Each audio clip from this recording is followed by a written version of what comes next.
আর এবারের নির্বাচন হবে অস্ট্রেলিয়া উগান্ডা ক্রিকেটের মতো ইনশাল্লাহ।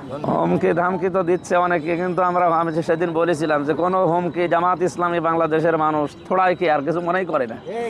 প্রাণপ্রিয় কুষ্টিয়াবাসী, আমরা তো এর আগেও জানিয়েছি যে নির্বাচিত হলে প্রথম 100 দিনের ভেতরে আমরা সরকারি বেসরকারি যত অফিস আদালত আছে কুষ্টিয়ায়, এগুলো তো 1 নম্বরে কাজ হবে আমাদের দুর্নীতিমুক্ত করা এবং জনবান্ধব করে গড়ে তোলা। মানুষ ভয় পায় এই সমস্ত অফিসে যেতে।